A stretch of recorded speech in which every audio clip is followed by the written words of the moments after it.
Islamic Brotherhood Television. Assalamualaikum warahmatullahi wabarakatuh. Bismillah walhamdulillah, wassalatu wassalamu ala rasulillah wa ala alihi wa sahbihi wa mawalah. Ahiba'il kiram, alhamdulillah, acara demi acara pada hari ini telah kita lalui, dari mulai pembacaan burda, pembacaan qasidah, begitu juga pembacaan kitab para ulama kita. Tadi alhamdulillah dengan sangat baik Al-Habib Alwi bin Hasan bin Sumaid, yaitu menjabarkan kepada kita tentang peran niat. Betapa penting kita untuk selalu mengikhlaskan niat kita semata-mata dalam setiap ibadah kita, langkah perjuangan kita hanya untuk mengharap ridha Allah. Mudah-mudahan yang telah disampaikan tadi oleh Habib Alwi masuk ke dalam hati kita, bisa menjadi pedoman hidup kita sesuai amanat Nabi kita Sayyiduna Muhammad sallallahu alaihi wasallam. Kemudian yang kedua tadi juga dengan sangat bagus sekali disampaikan, yaitu oleh Al-Habib Muhammad bin Husain Al-Attas, di mana beliau menjabarkan kepada kita betapa pentingnya mujalasatul ulama, mujalatasus sholihin, untuk duduk bersama, berbaur dengan orang-orang soleh, duduk dengan para ulama, duduk dengan para habaib, duduk dengan para kiai yang istiqamah di jalan Allah, yang selalu menyuarakan kebenaran, karena semua itu menjadi penyebab turunnya rahmat buat kita semua. Alhamdulillah. Mudah-mudahan apa yang disampaikan tadi oleh Habib Muhammad bin Husain Al-Attas juga bisa membekas di dalam sanubari kita dan bisa kita amalkan insya Allah. Kemudian yang ketiga tadi disampaikan oleh guru kita Al-Habib Muhammad Hanif bin Abdurrahman Al-Attas, di mana beliau menjabarkan kepada kita yaitu seputar persoalan tawassul. Dengan sangat bagus beliau bacakan kepada kita kitab yang dikarang oleh Abuya Sayyid Muhammad bin Alwi Al-Maliki, Syekhi, guru saya tercinta. Beliau adalah murabbi ruhi wa jasadi wa galbi, dan memang seorang muhaddis dan seorang imam ahlus sunnah wal jamaah di zaman ini, ya ikhwan. Alhamdulillah. Dan tadi Habib Hanif dengan begitu gamblang menjabarkan kepada kita tentang dalil tawassul, tentang syar'iyat tawassul, bahwa tawassul itu bukan bid'ah, tawassul itu bukan syirik, tawassul itu merupakan bagian syariat yang diajarkan oleh Nabi kita Sayyiduna Muhammad sallallahu alaihi wasallam. Kemudian tadi juga kita mendengarkan sambutan singkat yang disampaikan oleh Gus Wafi. Ini Gus Wafi ini guru kita semua. Ayahanda beliau juga guru kita, orang tua kita, tokoh kita yang sangat kita cintai, yaitu Mbah Maimun Zubair, Yai Haji Maimun Zubair rahimahullahu ta'ala wa ardah. Mbah Maimun Zubair ini ta'alluqnya kepada Ahlul Bait luar biasa, kecintaannya kepada habaib luar biasa. Dan yang menarik, beliau juga begitu ta'alluq kepada sahib hadal kitab, yaitu kepada Sayyid Muhammad bin Alwi Al-Maliki. Dan keduanya ini juga punya qasidah kecintaan yang sama. Abuya Sayyid Muhammad bin Alwi Al-Maliki dulu itu dalam qasidahnya paling seneng kalau dengar qasidah tawassul dengan Sayyidah Khadijah dan Sayyidah Fatimah Zahra. Jadi judulnya qasidah tawassul. Ternyata qasidah itu juga menjadi favoritnya daripada Mbah Maimun Zubair dan selalu dibaca dalam majelis-majelisnya Mbah Maimun Zubair. Dan saya sendiri selama di Mekah, saudara, itu hampir setiap hari, baik itu setiap majelis ataupun setiap ba'da sholat asar, kami bersama-sama membawakan qasidah tersebut. Kita bertawassul kepada Nabi dan kepada istrinya tercinta, Ummuna Sayyidah Khadijatul Kubra, begitu juga Ummuna Sayyidatul Fatimatus Zahra. Di mana kita berharap kepada Allah dengan tawassul tersebut, urusan saya dan kawan-kawan, baik yang di Mekah ketika itu bersama keluarga maupun yang ada di Indonesia, yaitu diselamatkan oleh Allah, dijaga oleh Allah, dilindungi oleh Allah, dan diberikan kemenangan oleh Allah Subhanahu wa Ta'ala dengan cara Allah. Jadi kita mohon kemenangan kepada Allah, jangan ngatur Allah. Terserah Allah bagaimana mengatur kemenangan kita. Insya Allah dengan keyakinan itu Allah Subhanahu wa Ta'ala akan memberikan kemenangan kepada kita. Nah, qasidah yang saya maksud adalah qasidah Sa'duna. Sallu ala Nabi. Allahumma salli wa sallim alaihi.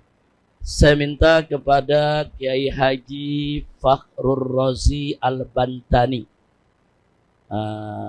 ketua daripada Tanfidhi FPI Provinsi Banten. Silakan Pak Kiai.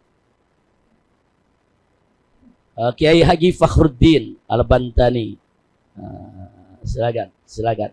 Dibuka pintunya, duduk di depan. Sallu ala Nabi. Alhamdulillah, tadi juga kita sudah dengarkan untayan qasidah yang begitu indah, masuk ke relung hati kita, yang disampaikan oleh Al-Habib Ahmad bin Saleh Al-Attas hafidhahullahu ta'ala wa ardah. Silakan Yai, silakan.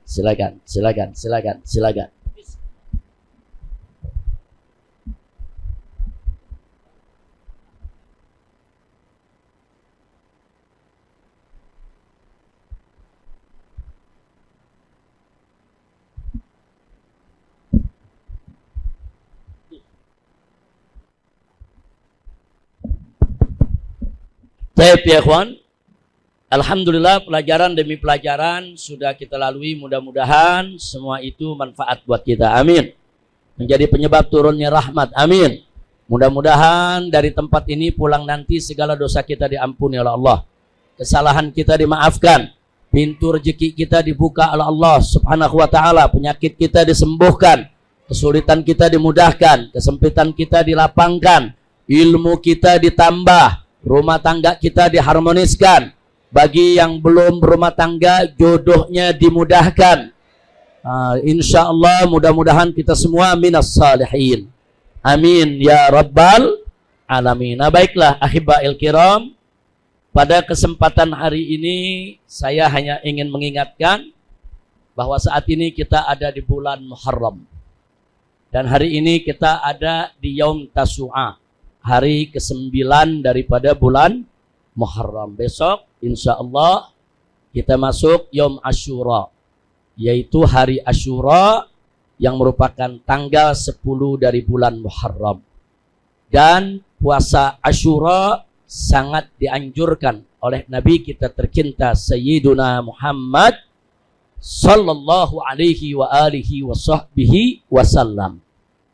Muncul pertanyaan ya kawan. Ada yang bertanya, hari Ashura itu kan hari terjadinya tragedi Karbala, hari terjadinya pembantaian terhadap keluarga Nabi kita Muhammad sallallahu alaihi wasallam, yang mana Sayyidina Husain ibn Ali ibn Abi Thalib, yaitu sibtun Nabi, cucu dari Nabi kita Sayyiduna Muhammad sallallahu alaihi wasallam, bersama tidak kurang dari 72 anggota keluarga dan para sahabatnya digiring ke padang Karbala, kemudian mereka dibantai, dihabisi.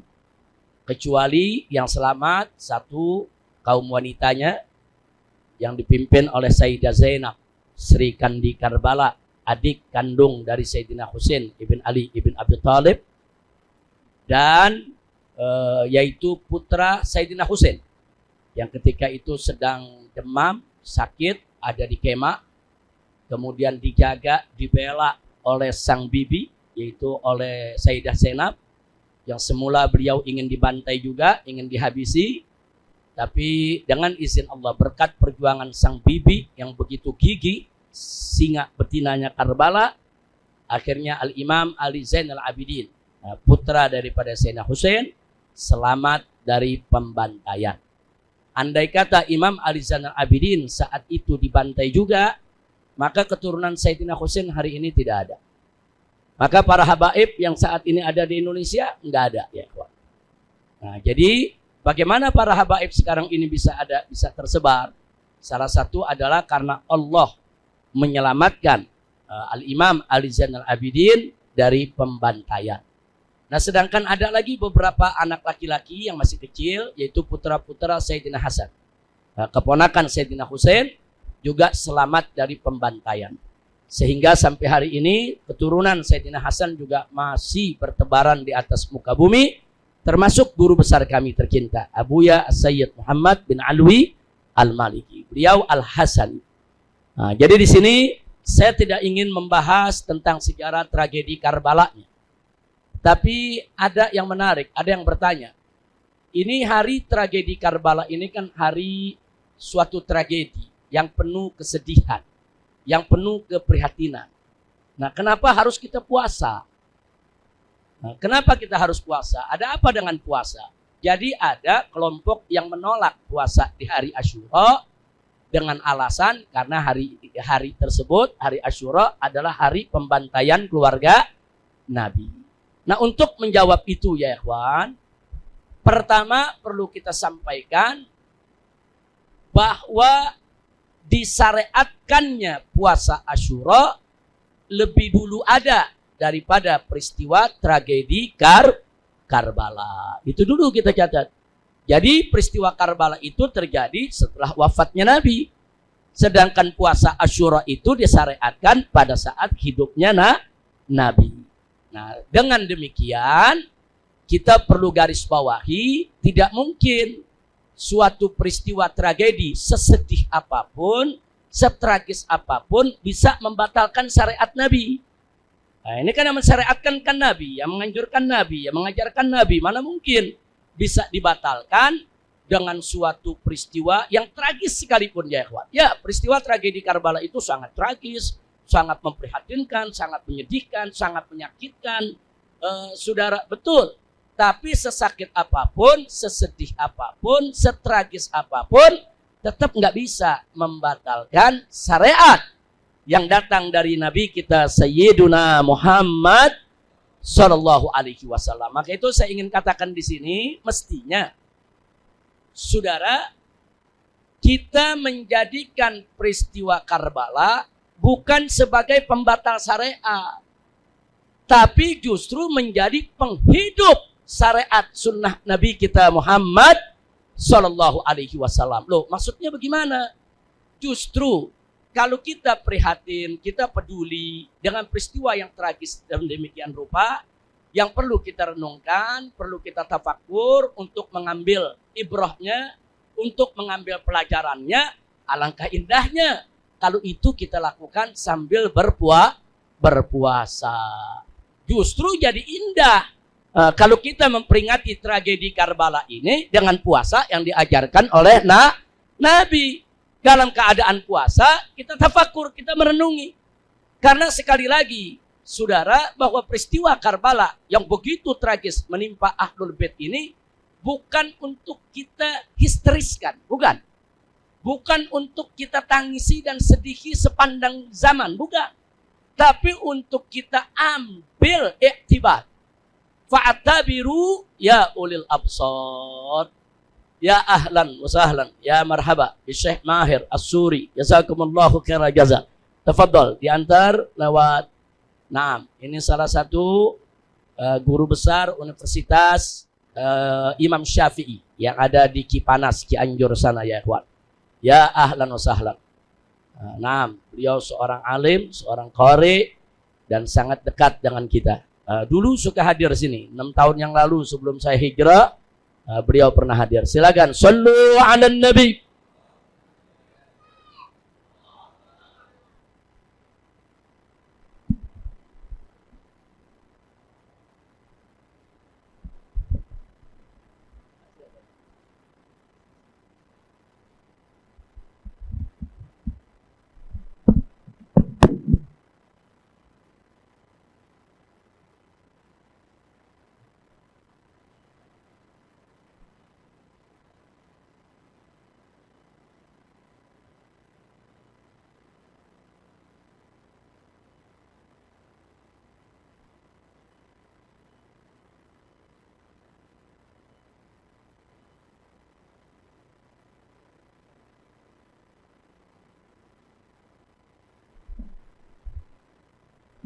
Sallu 'alan nabi. Allahumma shalli wa sallim alaihi. Alhamdulillah. Kehadiran para habaib, para kiai, para tuan guru kita di tempat ini insya Allah akan lebih menambah turunnya rahmat, barakah, maghfirah dari Allah subhanahu wa ta'ala. Amin ya rabbal alamin. Nah baik ya kawan, kita lanjutkan. Jadi sekali lagi tadi kita garis bawahi, jangan menjadikan tragedi Karbala yang menimpa Ahlul Bait, yang menimpa Sayyidina Husain ibn Ali ibn Abi Thalib radhiyallahu ta'ala anhu wa an walidayh, saudara, sebagai pembatal syariat Nabi. Karena puasa Asyura disyariatkan oleh Nabi jauh sebelum terjadi tragedi Karbala. Kira-kira jelas tidak? Nah, seyogianya peristiwa Karbala itu bukan kita ratapi, bukan, saudara. Tapi kita jadikan sebagai, saudara, penghidup daripada sunnah Nabi. Bagaimana caranya dengan kita memperingati tragedi Karbala, kita berpuasa Asyura. Nah, bukan memperingati tragedi Karbala, justru tidak mau puasa Asyura. Terbalik. Dengan berpuasa, saudara, insya Allah jiwa kita semakin bersih, pikiran kita semakin jernih, kita bertafakur mengambil pelajaran dari peristiwa tragis yang menimpa keluarga Nabi Muhammad Sallallahu Alaihi Wasallam. Nah, saya tidak mau cerita tragedi Karbala panjang lebar lagi. Kalau Anda lihat di YouTube, saya udah pernah bahas itu panjang lebar. Sampai 2 jam lebih. Saya bahas soal peristiwa Karbala dari awal sampai akhir. Bahkan di IBTV juga ada. Di Markas Syariat TV juga ada. Silakan dilihat kembali, silakan didengarkan kembali. Itulah yang pernah kita sampaikan, kita paparkan tentang peristiwa Karbala. Nah, di sini saya hanya ingin mengingatkan, besok insya Allah kita masuk hari Asyura, dianjurkan oleh Nabi untuk berpuasa, yuk kita berpuasa. Lalu apakah puasa kita itu terus melupakan peristiwa tragedi Karbala? Enggak, kita tafakur, kita renungi untuk mengambil iktibar. Fa'tabiru ya ulil absor. Ambil pelajaran. Pelajaran apa yang bisa kita ambil daripada peristiwa Karbala? Nah, sekurangnya ada 3 poin yang ingin saya catat di sini, saudara, dari peristiwa Karbala. Yang pertama, bahwa peristiwa Karbala menjadi dalil ala syiddat tamassukil Husain bidini jaddihil Mustafa sallallahu alaihi wasallam. Jadi artinya peristiwa Karbala itu menjadi bukti, dalil, saudara, yang menunjukkan betapa hebatnya Sayyidina Husain di dalam memegang ajaran datuknya Sayyiduna Muhammad Sallallahu Alaihi Wasallam. Di mana Sayyidina Husain tidak peduli dengan apapun resikonya. Yang hak harus dikatakan hak, yang batil harus dikatakan batil. Itulah ajaran yang disampaikan oleh datuk beliau, oleh kakek beliau, yaitu Sayyiduna Muhammad Sallallahu Alaihi Wasallam. Nah, saudara, makanya walaupun beliau diancam, saudara, waktu tinggal di kota Madinah, kemudian beliau pindah ke Mekah, masih ada ancaman sampai beliau ingin berangkat ke Irak, saudara. Nah, semua itu karena apa? Karena tamasuk beliau kepada ajaran datuknya. Di antara ajaran datuknya yang beliau amalkan untuk mengatakan yang hak itu hak, yang batil itu batil. Beliau nggak menjadi penjilat penguasa, saudara. Saat itu di mata beliau, penguasa itu zalim, penguasa itu tidak adil, penguasa itu tidak memenuhi persyaratan, beliau tolak. Kalau saat itu beliau terima, saudara, beliau diberikan kekayaan, diberikan ketenangan, enggak mau. Beliau enggak mau jual agamanya, beliau enggak mau jual imannya. Beliau katakan bahwa pemimpin ini tidak memenuhi syarat. Pemimpin ini saat itu yang memimpinkan Yazid, saudara. Yazid ini tidak memenuhi syarat, Yazid ini zalim, Yazid ini tidak berpegang kepada agama, dan Sayyidina Husain enggak mengakui dia sebagai pemimpin. Saudara, sementara Yazid mengirim orang-orangnya untuk membujuk Sayyidina Husain untuk mengakui kekhilafahannya. Enggak, Sayyidina Husain tidak terbujuk. Dibujuk dengan harta benda, dibujuk dengan rumah mewah, dibujuk dengan aneka ragam pemberian. Enggak. Tetap beliau katakan ini enggak sah, yang enggak sah. Ini enggak layak jadi khalifah, yang enggak layak. Itu Sayyidina Husain, ya kawan. Artinya ini menunjukkan apa? Peristiwa Karbala menunjukkan ala syiddati tamassukil Husain bidini jaddihil Mustafa Sallallahu alaihi wasallam, menunjukkan betapa Sayyidina Husain begitu kuat, begitu erat memegang ajaran datuknya yang tidak lain dan tidak bukan adalah Sayyiduna Muhammad Sallallahu alaihi wasallam. Alhamdulillah. Nah, yang kedua, saudara,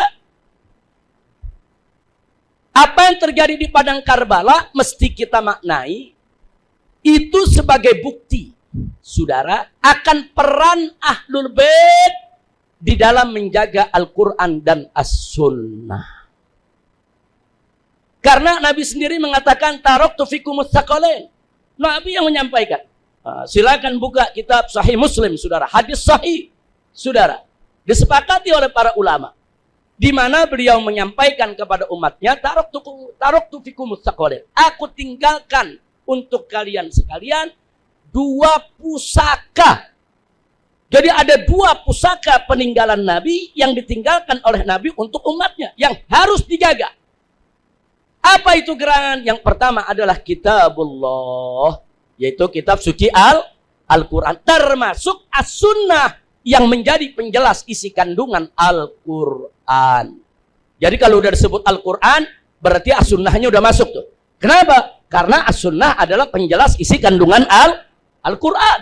Itu yang pertama ditinggalkan oleh Nabi alaihi salatu wassalam. Dan yang kedua kata beliau adalah, saudara, wa itrati ahli baiti, yaitu keturunanku yang merupakan ahlul baitku, keluargaku, saudara. Jadi Nabi meninggalkan kepada umatnya 2 peninggalan. Al-Quran dengan penjelasannya, yaitu sunnah Nabi alaihi salatu wassalam. Yang kedua adalah ahlul bait Nabi. Yang ingin saya sampaikan di sini, saudara, artinya melalui hadis ini Nabi menyampaikan bahwa ahlul bait itu berperan untuk menjaga Alkitab wa Sunnah. Bahwa ahlul bait Nabi itu, saudara, wajib menjadi penjaga, saudara, menjadi pembela daripada kitab Allah wa sunnati Rasulullah sallallahu alaihi wasallam. Dan Sayyidina Husain membuktikan itu, saudara.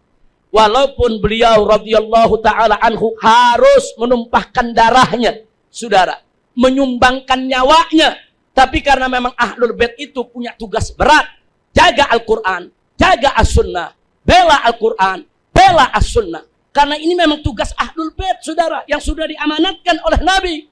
Maka beliau nggak bergeming sedikit pun juga dengan segala ancaman dan tantangan, sampai beliau dibantai di padang Karbala.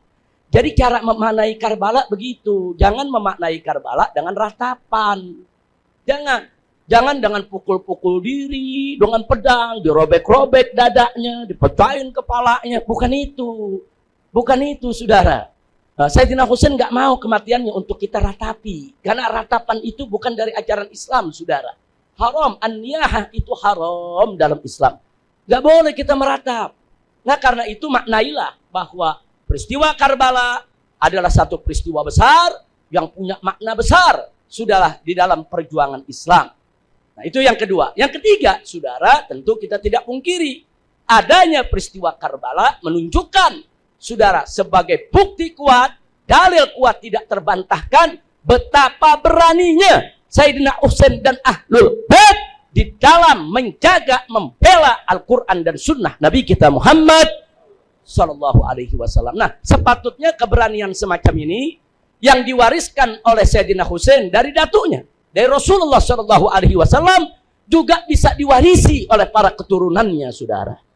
Sehingga para habaib dimanapun mereka berada, di seluruh pelosok dunia ini, wajib untuk menjadi penjaga Al-Quran dan As-Sunnah. Wajib untuk menjadi pembela Al-Quran dan As-Sunnah. Wajib untuk siap mengorbankan harta bendanya, jiwa raganya untuk menegakkan Al-Quran dan As-Sunnah. Malu mengaku sebagai keturunan Al-Husain, malu mengaku sebagai Ahlul Bait. Kalau Al-Quran dan As-Sunnah dilecehkan, dia diam, malu. Di mana, saudara? Bagaimana mungkin kita mesti diam? Ahlul Bait itu penjaga Al-Quran, penjaga As-Sunnah, pembela Al-Quran, pembela As-Sunnah. Yang namanya pembela, penjaga, gak boleh diam pada saat Al-Quran dan As-Sunnah dilecehkan, ibadallah. Sallu ala Nabi Allahumma salli wa sallim alaihi. Kira-kira jelas tidak?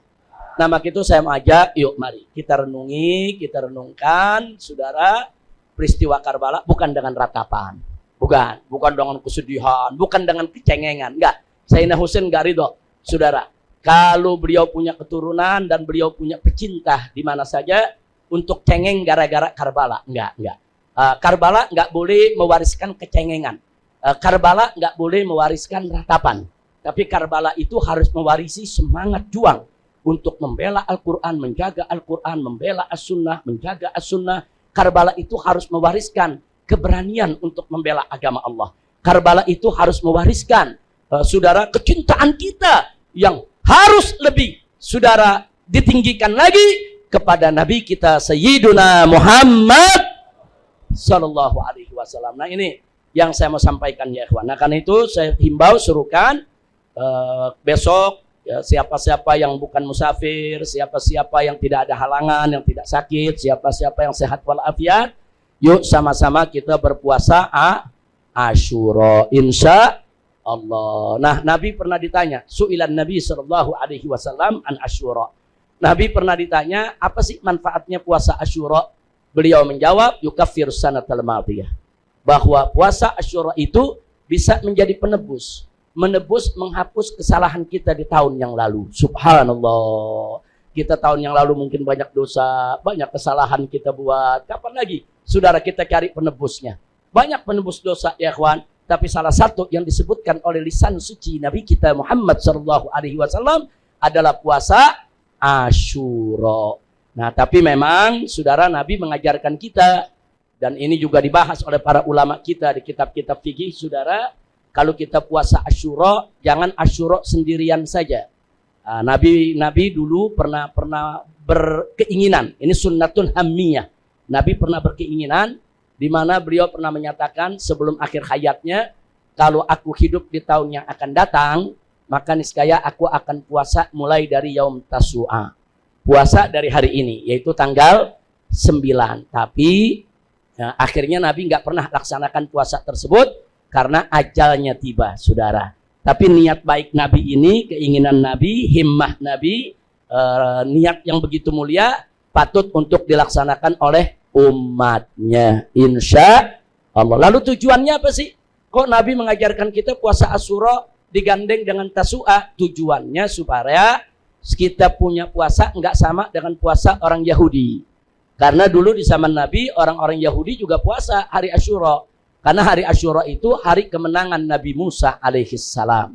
Nah, jadi untuk membedakan puasa kita dengan puasa mereka, kita tidak hanya puasa Asyura saja, tapi juga puasa hari Tasu'a. Nah, kalau Tasu'anya kita nggak puasa, hari ini umpamanya kita nggak puasa, saudara, mungkin karena kita ada acara atau ada undangan atau kita ada membuat resepsi pernikahan dan lain sebagainya, nggak apa-apa. Besok kita puasa, ditambah 1 hari sesudahnya, yaitu puasa hari Senin dan hari Selasa, insya Allah boleh. Wah, kalau kita nggak bisa, bisanya cuma 1 hari saja, hari Senin aja, nggak apa-apa ya kawan, nggak apa-apa. Memang karena yang sunnah yang sangat ditekankan adalah hari Asyura. Oh, kalau hari Asyuranya kita masih sakit, nggak bisa puasa juga, nggak apa-apa. Selama bulan Muharram ini, cari hari yang mana aja untuk Anda puasa, karena Shaumul Muharram itu juga puasa yang dianjurkan Nabi, di mana beliau mengatakan dengan tegas, afdhalus siyami ba'da Ramadan, saudara, sebaik-baiknya puasa setelah puasa Ramadan Syahrullahil Muharram, yaitu di bulan Muharram yang merupakan bulan Allah ini. Nah, jadi silakan mau puasa di awal bulan, mau puasa di tengah bulan, Ayyamul Bid, saudara, mau puasa di akhir bulan, mau puasa Senin Kemis di bulan Muharram ini, atau mau puasa Daud di bulan Muharram ini, kita puasa. Karena memang bulan Muharram ini kita sangat dianjurkan untuk berpuasa. Nah, mudah-mudahan besok kita bisa puasa semua. Amin. Siap puasa Asyura? Siap puasa Asyura? Siap memperingati tragedi Karbala dengan puasa Asyura? Takbir. Sallu ala Nabi. Nah, itu yang saya ingin sampaikan ya kawan. Mudah-mudahan apa yang kita sampaikan ini bisa manfaat buat kita semua dan bisa menjadi pegangan kita.